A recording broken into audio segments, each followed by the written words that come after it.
Beshies, may dumating tayong order sa Lazada. Ayan. So excited.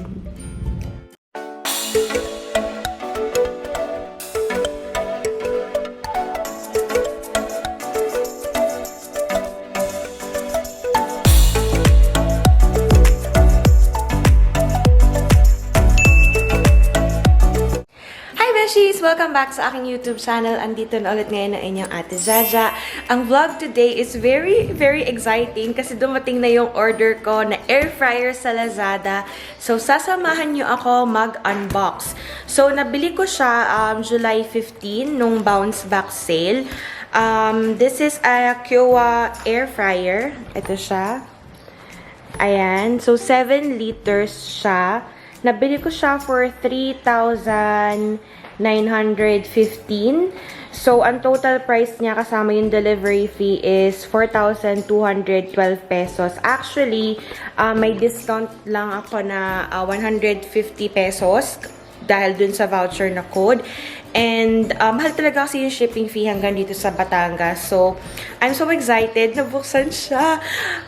Matagal ko nang gusto bumili nito. Thank you sa iyo, Angge. Ikaw talaga yung nagpa-push sa akin na umorder nitong air fryer kasi hindi lang siya basta nakakapag-fry, nakakapag-bake din siya. So, I'm very excited. By the way, this is not a sponsored vlog. So, ito talaga yung binili kong air fryer kasi ito lang yung swak sa budget. At the same time, maganda yung mga reviews niya sa Lazada. So, tara na, i-unbox na natin! So, ganito siya, beshies, kalaki. Sobrang laki eh. Ayun natin.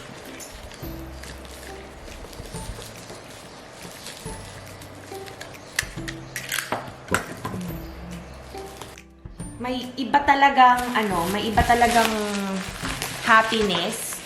Yung kapag umorder ka, tas makaka-receive ka na ng email na, your item is being delivered today. Yung kahit nakakatanggal ng stress.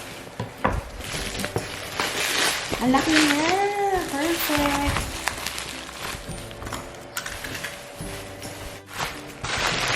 Ayan siya! Ano bang baba?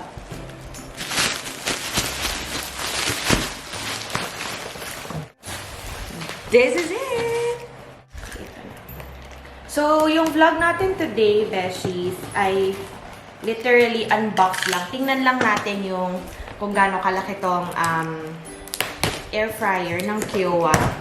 And then, sa sunod na vlog ko, ita-try natin siya gamit pang pagluluto. Ano pang ibang recipes or if may air fryer kayo, anong mga niluluto niyo dito? Comment down below. So, kitchen beauty.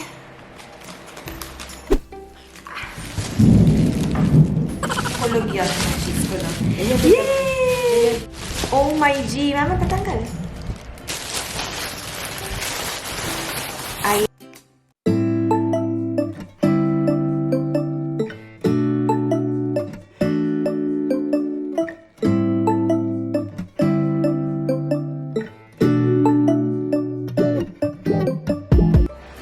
So, eto na siya, beshies. Tingnan natin.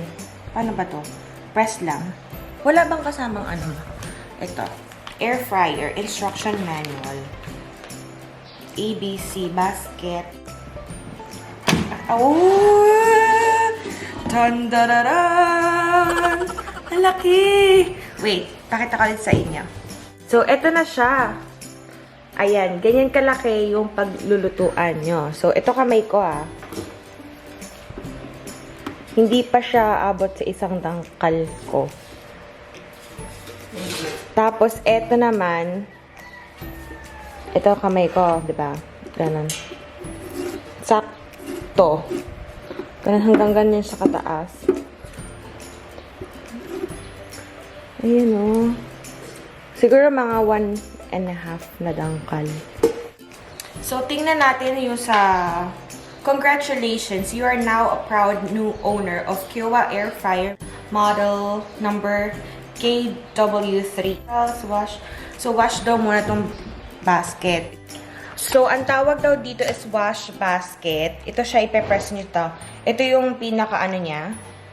Ayan. So, pag in-slide natin siya pa ganyan, press natin, and then, charan!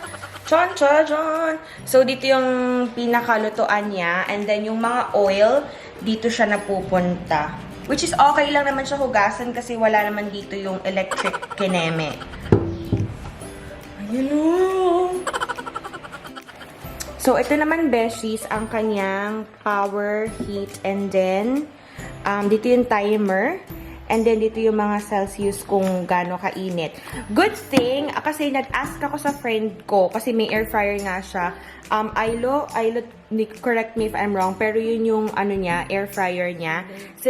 Ilo daw. Sinan niya sa akin yung mga heat instructions dun sa kanya. Pero good thing, sa manual naman, andito na rin ba, food, food cooking guide, 500 grams frozen, 20 minutes, 200 degrees Celsius, shake halfway, cooking time. So, may instruction siya kung paano lulutuin and kung paano mo siya lilinisin. Clean and care. Ganyan.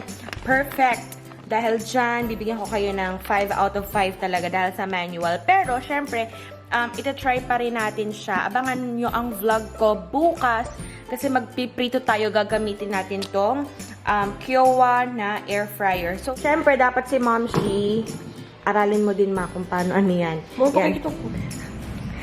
Yan. So, hilahin mo lang. And then, sige hilahin mo ma. Tapos, aralin mo kung paano tanggalin tong wash basket. Yan. Push. Ang lakas ng kulog. My goodness. Bokod. Tapos, press mo to ma. Ito, press mo. Yan. Yun. Perfect! Hindi mo lang siya ma. Yan. And then, make sure na always naka-lock. Well, lagi nyo naman din maaalala siyang naka-lock kasi hindi siya makakapasok dun sa loob ng nakaganyan. So, kailangan nyo talaga siyang i-lock. So far, super love ko ito. Pero, syempre, i-check pa natin kung ano ang kaganapan bukas. So, that's it, beshies, for our unboxing. Unboxing lang talaga yung vlog natin today kasi bukas, magta-try naman natin tong gamitin for frying. So, sakto, nakabili ako ng giniling at saka chicken.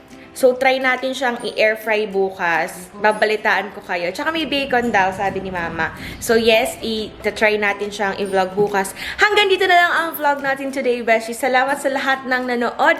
Kung meron kayong air fryer and meron kayong favorite na recipe na niluluto sa air fryer, leave a comment down below para matry ko.